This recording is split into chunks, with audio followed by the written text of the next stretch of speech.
यहाँ तक हम बात करते हैं करंट अफेयर की, बात करें स्टार्ट करें अगर हम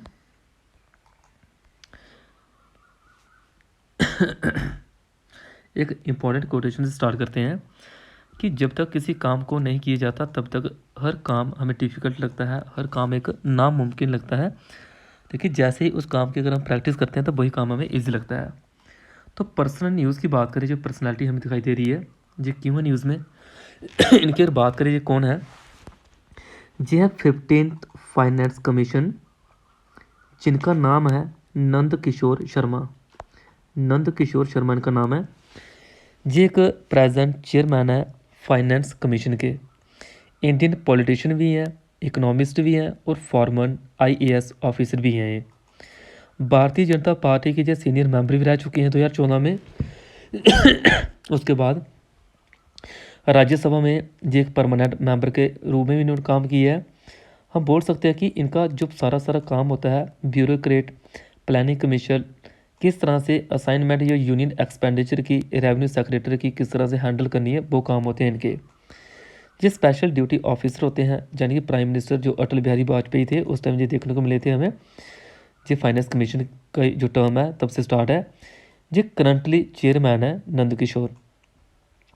बाकी और बात करें हम, जो नंद किशोर जो यहाँ पे सिंह है ये 29 अप्रैल 2016 में इनको second class gold and silver of the Order of the Rising Sun by the Japanese government के द्वारा इनको जो प्राइज़ दिया गया था। जो कि ऐसे इंडियन है जो जहाँ पे स्प्रिंग इम्पेरियल डेकोरेशन के लिस्ट में भी आते हैं। बात करें फाइनेंस कमीशन की, ये एक कॉन्स्टिट्यूशनल बॉडी होती है। ये डिटरमिन करती है किस तरह से टैक्स के रिलेटेड चीज़ों को सेंट्रल स्टेट के बीच किस तरह से टैक्स को लगाना है। और आर्टिकल 280 के बीच आता है फाइनेंस कमीशन, जो टर्म है 280। इसका जो कार्यकाल होता है 5 साल के लिए होता है, एग्जाम में पूछते हैं ये क्वेश्चन। उसके बाद बात करें इनका जो टाइम पीरियड होता है 5 साल का होता है। तो ये थी पर्सनल न्यूज़ की अगर बात करें। आगे G7 कंट्री की बात करें। G7 जो मिनिस्टर हैं जो किस तरह से कार्बन फ्री की बात करें हैं, कार्बन फ्री पावर बाई 2035 का टारगेट लेके चल रहे हैं। हमें जहाँ पे ध्यान रखना है G7 क्या है एक इंटर गवर्नमेंटल ऑर्गेनाइजेशन है।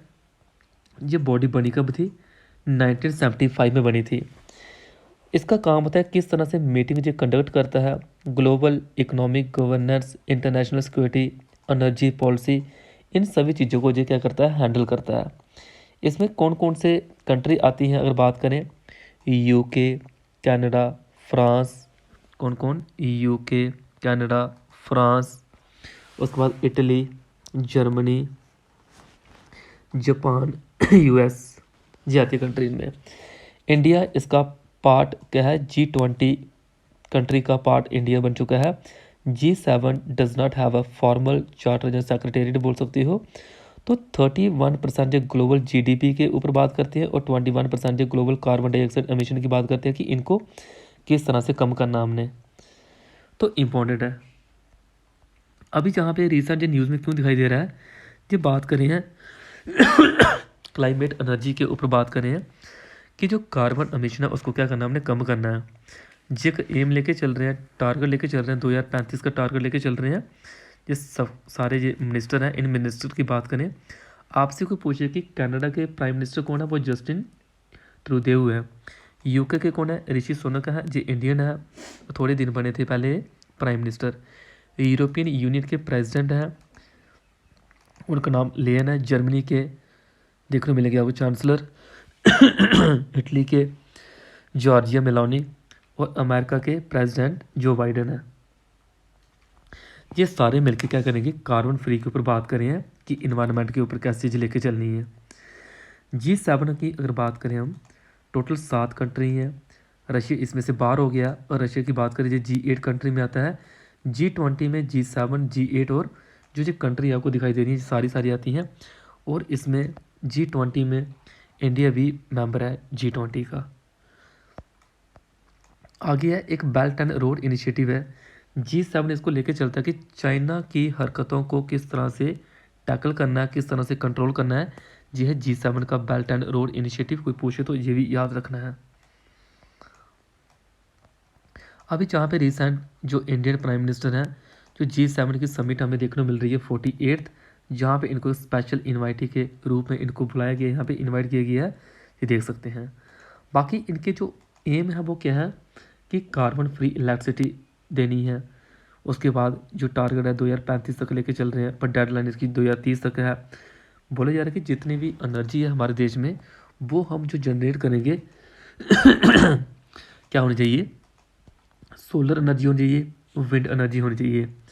फॉसिल फ्यूल की सब्सिडी की बात करें और इससे जो कितने गीगावाट की एनर्जी ये प्रोड्यूस करेंगे, 1000 गीगावाट की एनर्जी यहाँ से क्या करेंगे, सोलर पावर बोल सकती हो और विंड पावर, इससे बनाने वाली एनर्जी, इसके ऊपर फोकस लेके चल रहे इंडिया।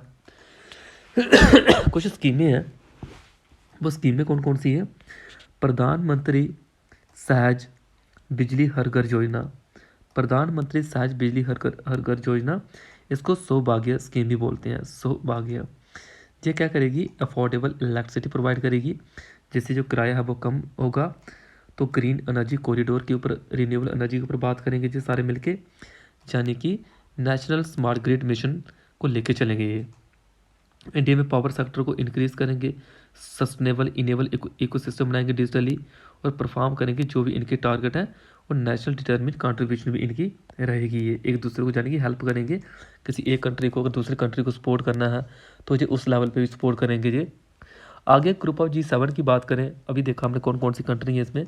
वर्ल्ड की मोस्ट इंडस्ट्रियलाइज्ड और डेवलप कंट्री है ये G7, क्योंकि इसमें 7 कंट्री मिली हैं।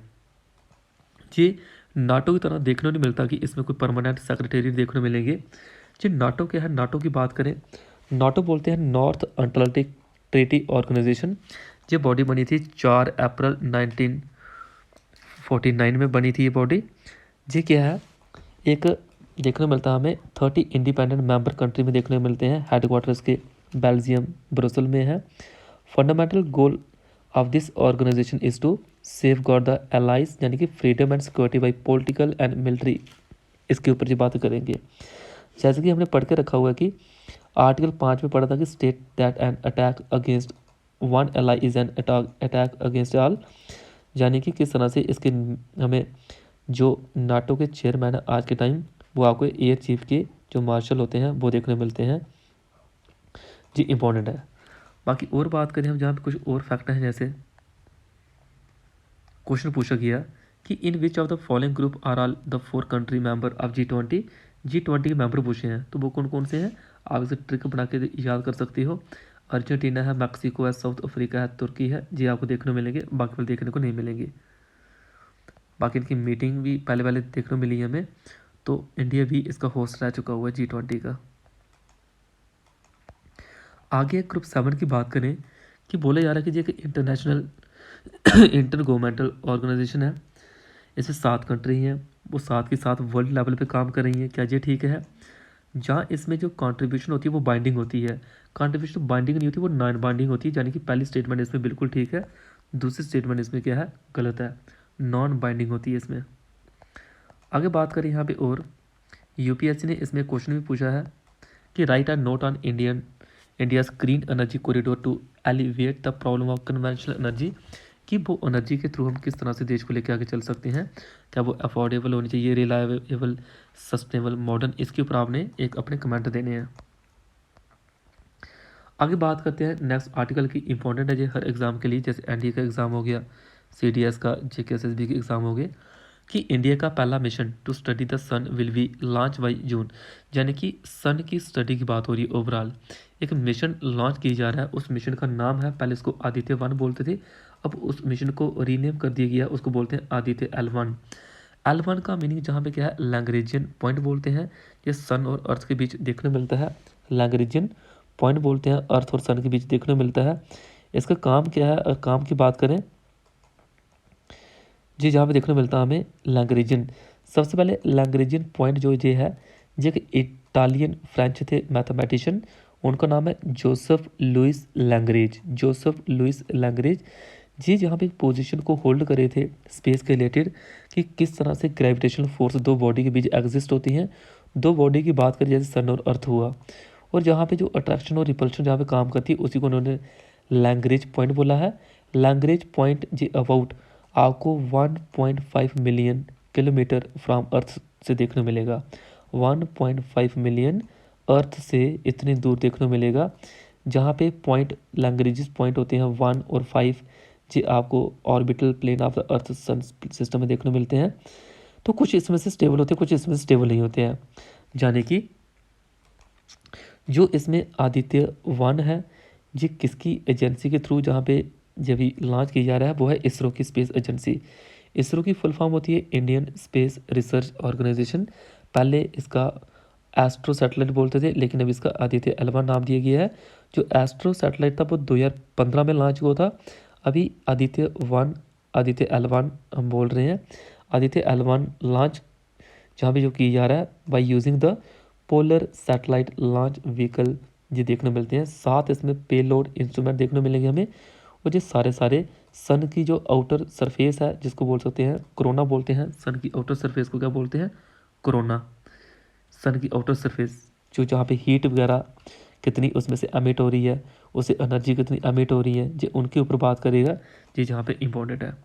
तो इसके बारे में सब कुछ यहाँ पे बता दिए। जो लाइनें थोड़ी सी याद रखनी है, क्या क्या लाइनें हैं इंपॉर्टेंट है। बाकी जी किसका? इसरो का देखने मिलेगा आपको। जी आपको लैंग्वेज पॉइंट देखने मिलते हैं।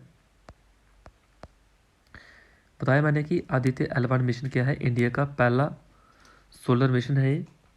फर्स्ट सोलर मिशन लॉन्च किया जा रहा है यूजिंग PSLV एक्सेल कॉन्फ़िगरेशन। इसमें जो ऑब्जेक्टिव क्या है, स्टडी करेगा सन की आउटर मोस्ट लेयर। वो कौन सी होती है? वो होती है क्रोमोसोफियर लेयर बोलते हैं उसको।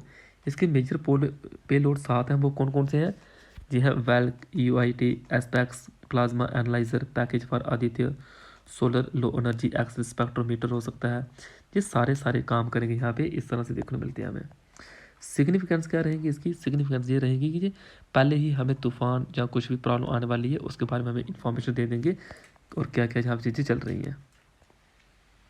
लैंग्वेजेस पॉइंट क्या होते हैं इसमें मैंने बताया आपको कौन कौन से जहाँ पे किस तरह से काम करते हैं। ये L4 L5 की बात करें जो एक स्टेबल इक्विलिब्रियम पे काम करते हैं। L1 L2 L3 जी अनस्टेबल इक्विलिब्रियम पे काम करते हैं। और सारा सारा काम है इसका सन की स्टडी करना। Earth and moon on the surface of the earth and moon, जहाँ अर्थ एंड सन जो सेंट्रीफ्यूगल फोर्स से बैलेंस होते हैं। ये सारी सारी इनके बीच ही फोर्स होती है दो बॉडी के बीच, ये देखने मिलते हैं हमें। ये है लैंग्वेजेस पॉइंट। इसमें एक वर्ड है विजिबल एमिशन लाइन क्रोनाग्राफ। ये बोर्ड आदित्य L1 ये भी एक पेलोड सिस्टम देखने को मिलता है। किस तरह से स्पेक्ट्रोस्कोपी, किस तरह से इमेजेस को डिटेक्ट करना, कहाँ पे सूखा पड़ा हुआ है, कहाँ पे कोई स्टॉर्म आने वाला है, कहाँ पे कोई डायसिस्टम मैनेजमेंट होने वाला है, ये सारी चीज़ें क्या करेगा, चेक करेंगे इनके थ्रू। अदर मिशन जो सन के थे वो नासा पार्कर सोलर प्रोब थे। उसके बाद हेलियोस 2 सोलर प्रोब थे जो जर्मनी का था। यूरोपियन स्पेस एजेंसी और अमेरिका का एजेंसी है NASA, national aeronautic space agency बोलते हैं इसको। इसका था सोलर ऑर्बिटर था ये। क्वेश्चन है सोलर प्रोब नहीं है नासा का, ये था सोलर ऑर्बिटर था। ये गलत है, ये ठीक है। यहाँ पे रेफरेंस टू द लैंग्वेजेस पॉइंट बोला कि L4 L5 ये जहाँ पे अनस्टेबल है, अनस्टेबल स्टेबल होते हैं, ये जहाँ पे अनस्टेबल होते हैं, यानी कि इनकरेक्ट है। ये देख सकते हो इनके आंसर। आदित्य L1 मिशन जो इंडिया का पहला सोलर मिशन है, इसको PSLV से लॉन्च कर रहे हैं। जिस सन की इनर मोस्ट लेयर को देखेगा। जिस सब कुछ आपने बताना है। सी वाला पार्ट इसका ओनली 3 जहाँ पे आपको करेक्ट देखने मिलेगा जिसके बारे में। आगे जहाँ पे जापान जो अगली न्यूज़ है, एक्सप्लेन जापान से decision to flush Fukushima. Fukushima based water का क्या है यहाँ पे बोला गया कि एक टाइम पे क्या हुआ जापान में, एक जहाँ पे ये एक डाइसेस्टर यानी कि एक 9 मैग्नीट्यूड का अर्थक्वेक देखने को मिला यहाँ पे। जैसे वो आया उससे क्या हुआ, इसमें एक डीजल जो प्लांट था वो प्लांट जहाँ से तहस नहस हो गया फुकुशिमा में। जैसे वो तहस नहस हुआ उससे क्या हुआ, बाकी और कंट्री के ऊपर जहाँ पे सुनामी फ्लड बोल सकते हो, इसमें जो डीजल था ये डैमेज हुआ था। यहाँ पे 9 अर्थक्वेक मैग्नीट्यूड देखने मिला था हमें।